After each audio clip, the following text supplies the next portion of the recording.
ओम नमः शिवाय। श्री शिव महापुराण दूसरा खंड अध्याय 34। देवताओं ने कहा, हे दीन बंधु भगवान सदाशिव, आप सबके रक्षक हैं, सबके स्वामी, परब्रह्म और अप्रमेय हैं। आपकी लीला को कोई नहीं जानता। आपकी जो इच्छा होती है वही होता है। हे प्रभो, दक्ष प्रजापति ने अपनी मूर्खता और अज्ञानता के कारण आपको अपने यज्ञ में नहीं बुलाया और नास्तिक बनकर आपके भक्तों का सम्मान भी नहीं किया, जिसके कारण वे सब उसे श्राप देकर अपने घर को चले गए। उसने आदिशक्ति का भी कोई सम्मान नहीं किया और उन्हें भस्म होने से भी नहीं रोका। देवताओं ने भी कोई हस्तक्षेप नहीं किया। इसलिए हम सब अपने किए का फल प्राप्त कर चुके हैं। हमें आपसे कुछ नहीं कहना है, क्योंकि इसमें संपूर्ण दोष हमारा ही है। हम सब ने आपको भुला दिया था। अब आप हमारे अपराध को क्षमा कर दें और कृपा दृष्टि से देखकर हमें निर्भय बनाएं। हे स्वामी, यदि आप इस तरह दंड न देते तो धर्म नष्ट हो जाता। आपकी अवज्ञा होती, वेद की प्रतिष्ठा कम हो जाती और दक्ष का अहंकार और बढ़ जाता। इसलिए आपने जो किया वह सर्वथा उचित है।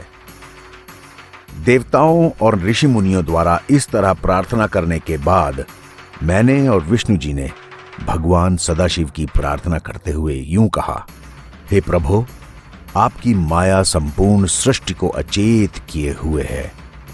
आप अपनी माया के द्वारा संपूर्ण सृष्टि को भुलावे में डाले हैं और अपने तीनों रूपों से संसार की उत्पत्ति, स्थिति और प्रलय करते हैं। हे प्रभु, इस समय हम सब आपकी शरण में आए हैं, इसलिए आप हम सब पर कृपा करें और हमें वरदान दें, जिसके कारण दक्ष को पुनः जीवन मिले। आप भृगु देवता को भी नेत्र प्रदान करें और भृगु ऋषि के क्लेशों को भी दूर करें। आपकी कृपा से पूषा अपने दांतों को पुनः प्राप्त करे और संपूर्ण देवताओं के घायल शरीर भी आरोग्य हो जाएं। हे नाथ, आपके यज्ञशाला में चलने पर ही ये सब बातें होंगी।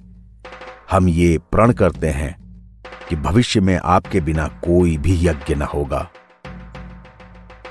हे नारद, हम लोगों की इस तरह की प्रार्थना सुनकर भगवान सदाशिव शांत हो गए और मुस्कुराते हुए कहने लगे, हे देवताओं, हम कभी क्रोध नहीं करते और कल्प वृक्ष के समान सबको सुख देते हैं। तुम यह निश्चय जानो कि जो प्राणी जैसा कर्म करता है उसे वैसा फल अवश्य मिलता है, क्योंकि सांसारिक प्राणी माया में फंसकर सार वस्तु के सच्चे ज्ञान को भुला बैठता है। दक्ष ने जो कुछ भी किया उसका फल उसे मिल गया।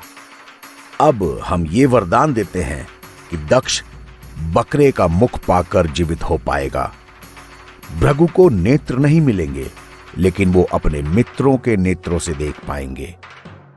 पूषा यजमान के दांतों से भोजन करेंगे और सभी देवताओं के शरीर स्वस्थ हो जाएंगे। इतना कहकर शिवजी मौन हो गए। उस समय सब देवता प्रसन्न होकर जय जयकार करने लगे और ये कहने लगे कि हे प्रभु, आप अब यज्ञ में अवश्य चलें, क्योंकि आपके बिना यज्ञ पूरा ही ना होगा।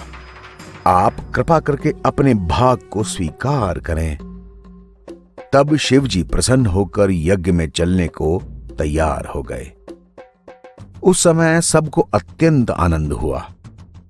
जिस समय शिवजी यज्ञ स्थल को चले, उस समय की शोभा ये थी कि कोई देवता शिवजी पर चंवर डुला रहा था, कोई छत्र लिए चल रहा था और कोई उनकी महिमा का गुणगान कर रहा था।